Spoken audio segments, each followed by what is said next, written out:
Don't know if you heard, but there's a little movie called Avengers coming. Yep. It's an Avengers movie called Avengers Doomsday, and it's on its way. And why on earth they still have not released the trailer that they showed us all the way back in April at CinemaCon is completely beyond me. But whatever, they know. I'm not going to question the marketing minds at Marvel because they seem to do a pretty good job of marketing their Avengers films, if the box office results tell us anything. But we now have today our first official look at the designs and the looks of the characters that we're about to get in Avengers Doomsday. This coming to us from Variety. Avengers Doomsday concept art reveals first look at Robert Downey Jr.'s Doctor Doom and returning X-Men characters. Now, it comes from, as I scroll down here, a guy by the name of Andy Park who posted this. Now, he wrote, Avengers Doomsday, the final full film I had the honor of leading as director of visual development at Marvel Studios. This illustration commemorates that journey and reveals the characters and their looks for the first time. So let's go. There's a couple of key things in this as we go over now and take a look at what he put out.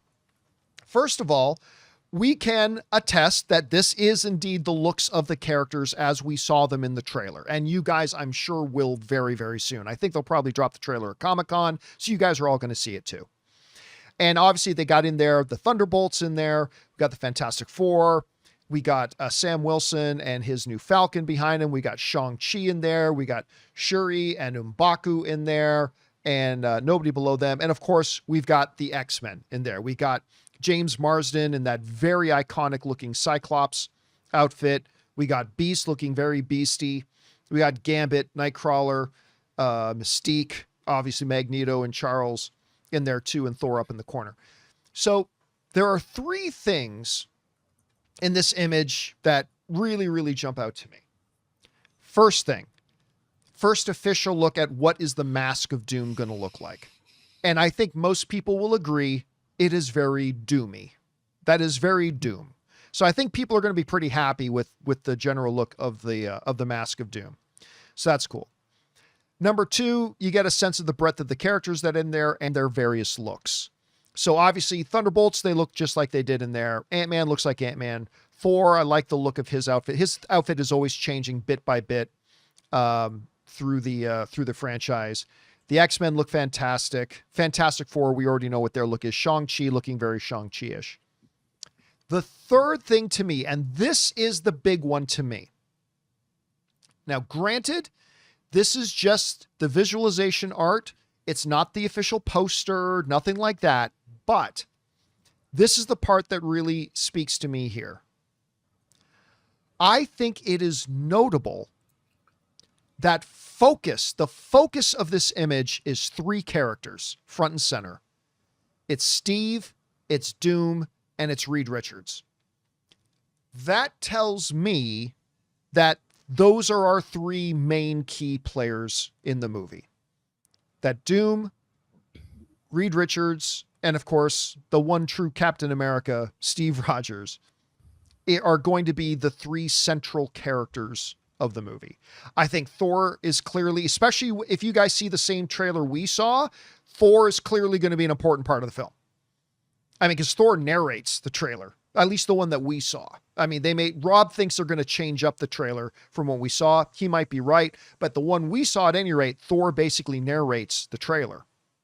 But again, looking at this image, it seems like, and if you look back at previous Avengers images, you usually get a sense of what the main players are by who they put front and center.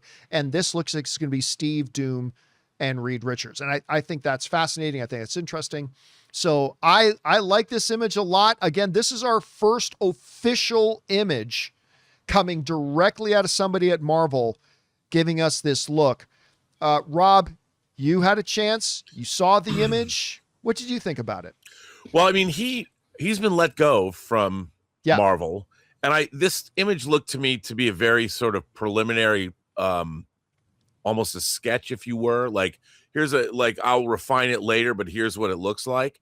And I mean, I enjoy. But I should point out that's the shirt. The shirt Steve is wearing in this image is the shirt he's wearing, at least in 2 of the shots in the Oh, trailer no. we saw, right? I mean the design of the poster. Yeah, Okay, I mean okay, all the characters, because I like the jacket Reed's wearing and stuff and all that. But you don't have where are the Wakandans, where are the Talokan? Well, the Wakandans are down there in the corner. They're right underneath the Fantastic Four there. Sure, but where is Namor there?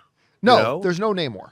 But I just think that it's kind of an early. It's cool, but I think that I think we're going to see a lot more interesting stuff as we move on. But I think the most important thing is, like what you pointed out, where's our main story focused? And the idea that Doom is somebody that is coming, obviously a friend of Reed Richards and Sue and Reed, they all know Victor Von Doom. And then we've of course got how does Steve Rogers, did I say Steve Richards? Steve Rogers play into what is his relationship with Doom? Does he have one? Where's it going to go? I mean, obviously, I could answer that question, but I think this image sets up that central conflict, that Doom is at the center, not just between these two men, but at the center of everything. By the way, I got to throw this in there because I'm seeing a lot of people who were not listening carefully. People saying, well, that's not a very good poster. This is not the poster. Right. This is the guy who is the director of visual development, who just basically, this is a sketch of what all the characters are going to look like. This is not the poster for Avengers Doomsday. This is the official art from the visual development director of what the characters are going to look like. That's it. It's not a poster. Just wanted to throw that down, double down on that.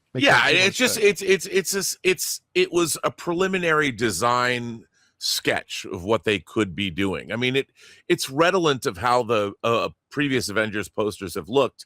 Yeah, and I'm sure it was something like, we could do something like this, and then it was going to be refined. So I think, look, I'm deliriously excited for this movie. I don't care what anybody says.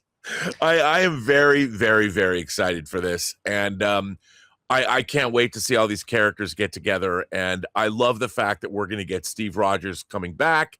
I love the fact we're getting Dr. Doom. I just, everything about this turns me on, and I'm very excited. By the way, did you notice Loki right under Doom's chin? If you look just right under Doom's chin there. Oh yeah. I mean, I'm very excited. Very excited. I'm seeing a couple of people in live just saying, I'm not a fan. Not a fan of you. What's not to like? Do you not like Cyclops looking like that? Do you not like Thor's outfit? Do you I think it's just that's all this is. This is showing us what the characters are going to look like. I'm not sure what there isn't to like about this. Yeah, myself, it's a personally. preliminary sketch. It's something that was meant to be refined later. So in terms of how a layout could look and how it's going to be designed. I mean, my question about this movie, John, remains the same. And I don't know how is it you meet a guy whose last name is Von Doom and you don't think he's up to no good? But isn't that the same question you could have been asking while reading the comics for 40 years? Yeah, but he was always bad. In this movie, when we meet him, apparently, I would just, what do his parents think of him? Maybe that's not his real name. We haven't seen it on the placard. It's true. But Victor Von Doom. I think that's a cool name. But you can't use an acronym because Victor VD isn't so good either. I mean, it's not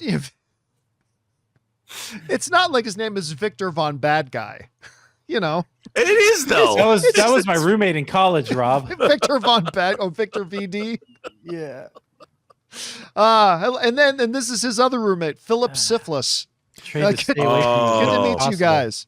Look, I mean, I'm deliriously excited for this film, and I'm getting excited for all the Hot Toys figures that I can't wait to see I have to say, I really dig the jackets, the Fantastic Four, like the leather. There's something about the white. I agree.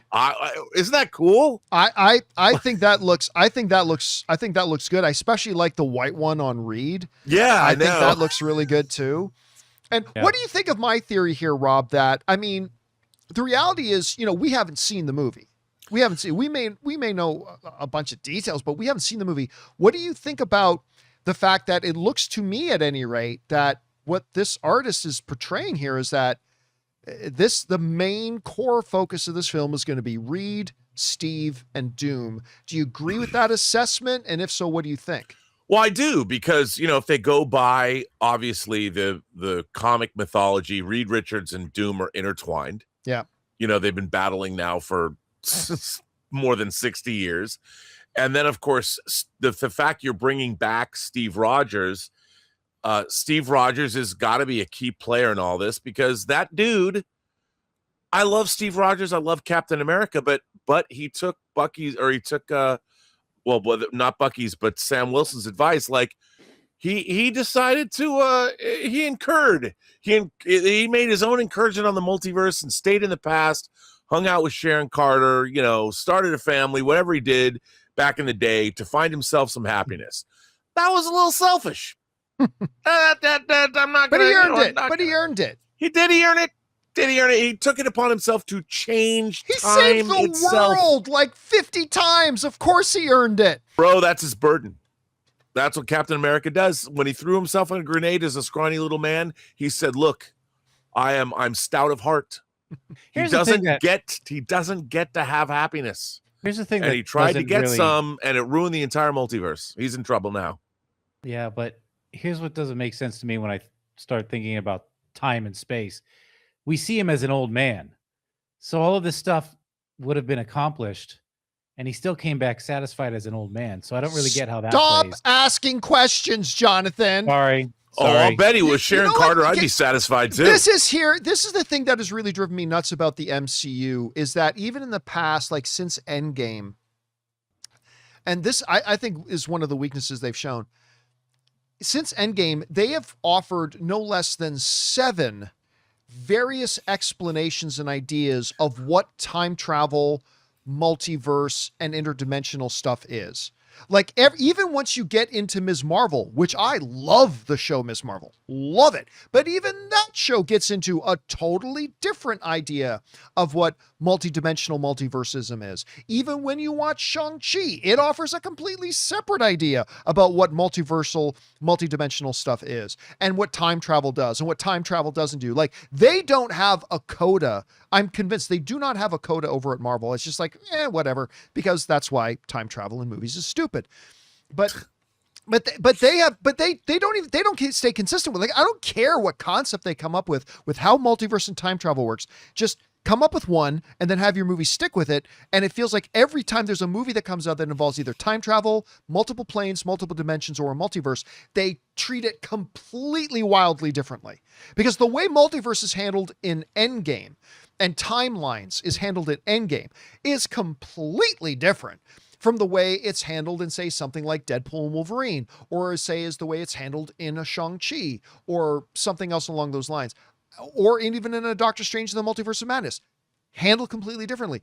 And I really hope, as they bring this multiversal pointlessness to an end, thank God, in Doomsday, I hope they can at least codify what to them multiverse, timelines, multiple dimension, time travel, how that all works to them, and then wrap it up in a certain way. And they're going to end it all. It's going to all collapse. And you know what? At the end of the day, people are going to be like, how could we have not seen a guy named Doom was going to be a problem? You're really hung up on this, aren't you? Like, you're really hung up on this. No, I mean, come on. I mean, it's just, I don't know. Maybe somebody will make a joke about it and diffuse that whole thing at the very beginning. I don't know. Victor Von steal your stuff. I can't wait to see this movie. I can't wait. Oh, I'm excited about it. I have some worries because it is very ambitious, right? Like, that's the thing about this thing. This thing is very, very ambitious. And listen, we want our filmmakers, we want our storytellers to approach things with big ambition. Yeah. But when we encourage our filmmakers and we want our storytellers to really swing big, the bigger you swing, the bigger the chances you strike out, right? That's just a truism.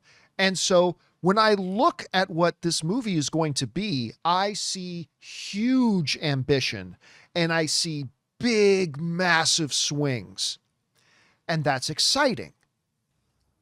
But as somebody who has watched movies my whole life, as many of you have, the bigger you swing, the bigger the chances are for many things to go wrong. Yeah. And that's why a lot of guys who are the biggest home run hitters in baseball also have some of the highest strikeout counts, because the bigger you swing, the more potential problems. So I am, like you, Rob, I am ludicrously excited for this movie. I am absolutely beside myself. Like only Dune 3 is higher on my most anticipated film of the year list than this. Yeah. But I'm also a little bit nervous. Well, because there's a lot of things that can go wrong with this movie, man. A lot of things that can go wrong. It is built on a gimmick. I mean, the whole idea of Robert Downey Jr. coming to play Victor Von Doom, to play Dr. Doom in this, is inherently gimmicky. And it inherently brings with it baggage that I think might even be unnecessary, because you have a whole world full of people that are very seasoned watchers of science fiction, fantasy, and horror. And they're going to ask themselves, in universe, what is your explanation that Tony Stark and Victor Von Doom look alike? Now, that's just something that's a problem you created for yourself. Oh, yeah, but I'm sure that's something they decided on day one. That I'm sure they know what they're doing with that. Yeah, I hope so, because I think that's an inherent issue. But look, I love Robert Downey Jr. and the thing is, I think they'll probably have figured out something really clever and interesting to make this whole thing work. I mean, I'm sure he's some kind of a variant of something, or their origins diverged or whatever, because Kevin Feige is a fan of Star Trek. And, ultimately, I go back to the mirror universe. Something happened to take two men and diverge their paths. And one went one way and another went another way. One wore a goatee and one head was clean shaven. Well, Stark always had a goatee though. But Stark did. We don't know if Doom is clean shaven. Maybe he is. And we won't know by the end of the film, by the way. I know. I just think, you know what? I'm still excited. I can't wait to see the poster. Can't wait by the hot toys. Who's scoring the movie? Do we know? Is Alan Silvestri? I don't think Silvestri's doing it again, but he might be. It's funny because I was just listening to the Portals theme last night driving back from my movie. I had the Portals theme on. So anyway, guys, question is for you. What do you think about this? We do now have our first official look at what the looks of these characters are going to be. I think they look great. Doesn't mean the movie's going to be great, but I think the looks look fantastic. Anyway, whatever you guys think about this, jump down into the comment section below and let us know your thoughts. Guys, we want to take a second and thank a sponsor of today's video, BetterHelp. Look, guys, we talk about mental health a lot around here and a lot more openly these days, but actually raising your hand and asking for help, it can still feel incredibly hard. I mean, we wouldn't hesitate to tell a friend it's good to talk to somebody, but society still makes us think twice when it's our turn. BetterHelp is working to bridge that gap. They are the world's largest online therapy platform, having served over 6 million people globally with a network of over 30,000 fully licensed, high-quality therapists who work under a strict code of conduct. And the bottom line is that the data shows it works, holding an average rating of 4.9 out of 5 for a live session based on over 1.7 million client reviews. BetterHelp handles the initial matching work for you through a short questionnaire tailored to your needs and preferences. Plus, their industry-leading match fulfillment rate means they usually get it right the first time, but if you ever want to switch, you can do so at any time. Don't let stigma stand in the way of support. Start therapy with BetterHelp. Sign up and get 10% off at betterhelp.com/Campea. That's betterhelp.com/Campea.